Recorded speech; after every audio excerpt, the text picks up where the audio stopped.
ओम श्री गुरुदेव नम। आज्ञा हे मोर प्रिय समस्त सुधीवृंद को कोटि कोटि प्रणाम।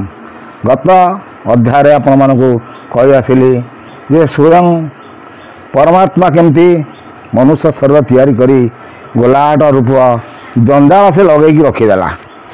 से कौन कहते से विषय आम आपको किय अंशर आलोचना करने देखा जे सी कहते एभली जिते वैज्ञानिक जिते जहाँ तैयारी कर ये चर्म रूपर मनुष्य केवे तैयारी करें ना। तेणु से कहते से विषय आम किय अंश आलोचना कर आगू देखा भल ज्ञान बाणी आज्ञा।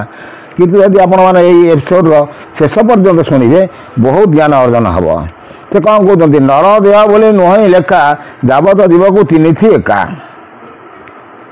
जे नर देह बोली नुह लेखा सी नर नुहे से नर रूप लेखा हम ना केमी ना जावत दिन जीवक तीन थी एका। जिते से सतराचर जगतर जीवजंतु को एका बोली भाव से से नर बोली लेखा हम। तेणु से नर रूप नारायण से कहते भल कथा से कहते देख विचित्र चित्र अगतर बनरे तितिका जेते मयूर। कि सी केमी जो परमात्मा पुरुष जो आत्मा सदृश परमात्मा से केमी बनरे मयूर तैयारी करी कि देहर से कौन रखिंट कंटा मान को बंधे खोजा कला पुष्प मान को से बास थोला। से मयूर पुछ केमी कंटा सदृश सब देहर से खंजिकी रखिला। बनरे पुष्प खंदी देहर बासना से रखी आ भल कथा भल ज्ञान सब से कहते वृक्ष मानक फलाइला फल पौर मध्य पूरा आइला से जल। देखु गोटे भल सुंदर कथा जे वृक्ष मान से तैयारी करे से वृक्ष से फल तैयारी करी। किंतु गोटे साधारणतः आप देखिए नड़िया जहाँ पौर कहते ता भीतर जल से केम तैयारी से शक्ति कार ये सब ज्ञान मार्ग जब बुझे हम किए से परम शक्ति।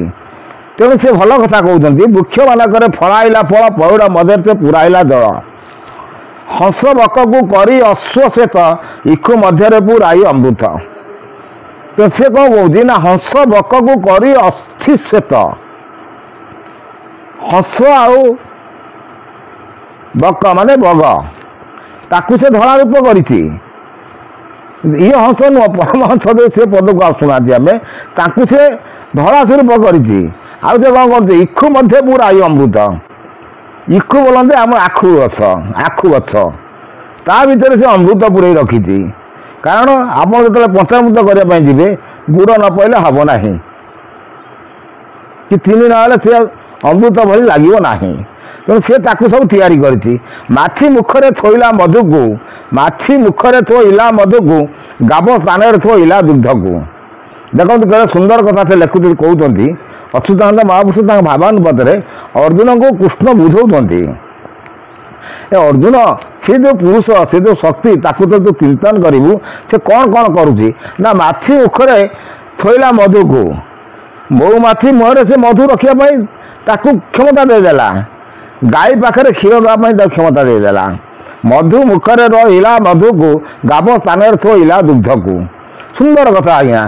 जननी स्तन पय रखिला दुर्ग मानक बनरे तितिला। जननी स्तन क्षीर रखिला मृग मानक से बने तितिला। बनरे से जो मृग मानक तैयारी कला तृतीय रूप से रखिला विभिन्न बिंधाणी से आज्ञा।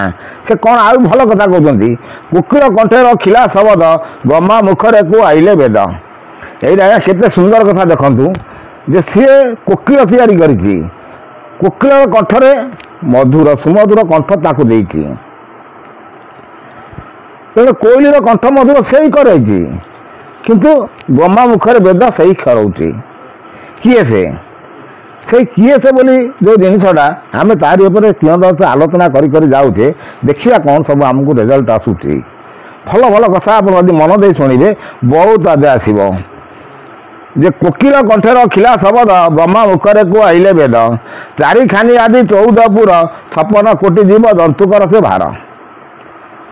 जे 14 ब्रह्मांड जहाँ कहते 14 पुर से निर्माण करी खाद्य से सब तैयारी कर रखिला। 56 कोटि जीव जंतुकर राष्ट्र दिवस भी सम शरत पुणी सापर से आज्ञा देखो ऋतु केमी से तैयारी कर कौन केमी ऋतु कर विषय से कहते जे से कौन कहते ନା ରାତ୍ର ଦିବସ ବି ସମଶରତ ବରଷ ହେମଥି ସ୍ଥିର ବସନ୍ତ ଶିଷ୍ୟମାନଙ୍କର ରଖିଲା ସର କ୍ଷିତିରେ ଘୃତରେ ହୁଏ ବାହାର।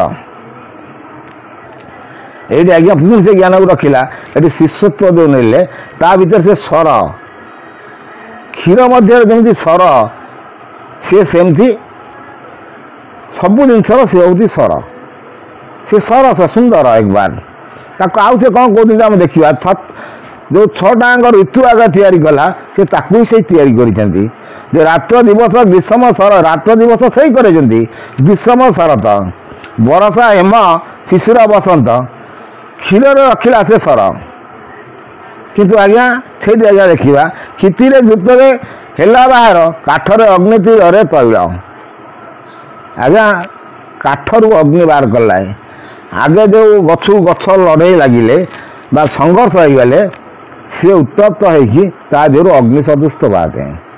ଏବେ ସିନା ଆଜ୍ଞା ଡିଆସିଲି ବାହାରିଲା ଆଗେ କ'ଣ ଥିଲା ଆଗେ କାଠକୁ କାଠ ଘଷିଲେ ତା ଦେହରୁ ଅଗ୍ନି ବାହାରୁଥିଲା।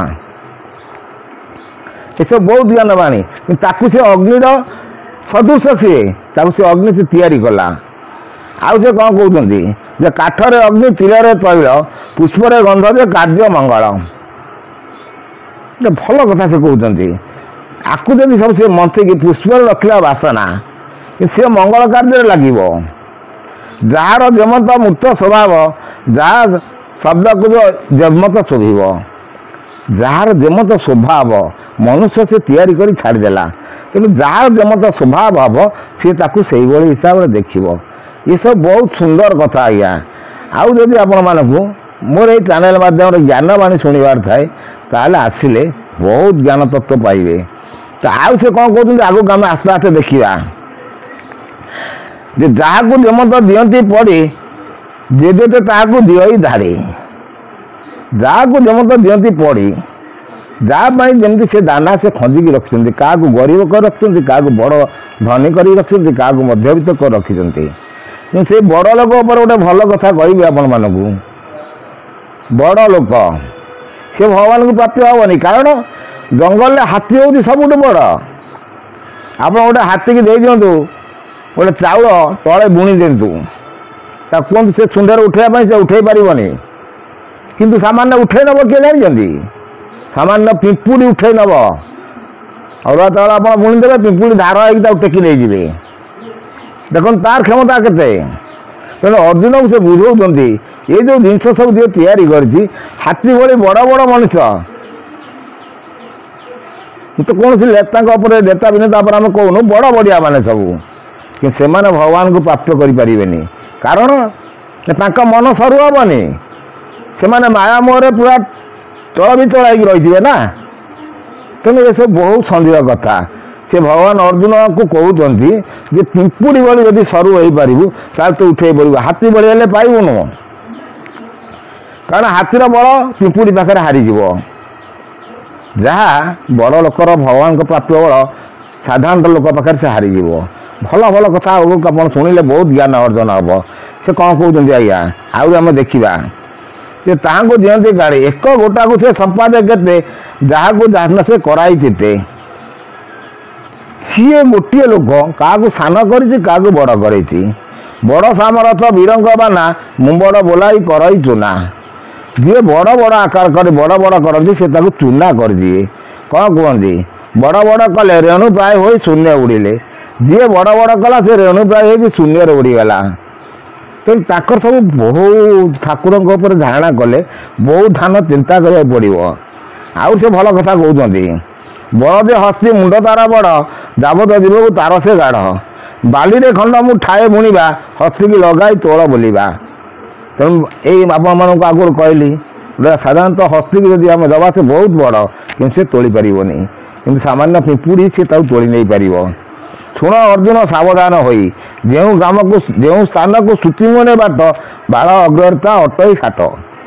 ତେଣୁ ସେ ଯେଉଁ ଠାକୁରଙ୍କୁ ଦେଖିବା ପାଇଁ ହେଲେ ମୁଁ ଆପଣମାନଙ୍କୁ କହିଛି ଆଖି ଚୂଳରୁ ଚାରି ଚିହ୍ନା କରିକି ଗୋଟେ ଚିହ୍ନା ଯଦି ତା ପାଖରେ ଲୟ ରଖିପାରିବେ ତାହେଲେ ତାର ବ୍ରହ୍ମ ଦର୍ଶନ କରିପାରିବେ। ଏତକୁ ରହୁଛି ଆଜ୍ଞା ପୁଣି ଆପଣଙ୍କୁ ନେକ୍ସଟ ଏପିସୋଡ଼ରେ କହିଦେବି ଆଉ ସେ କ'ଣ କହୁଛନ୍ତି ଜ୍ଞାନବାଣୀ।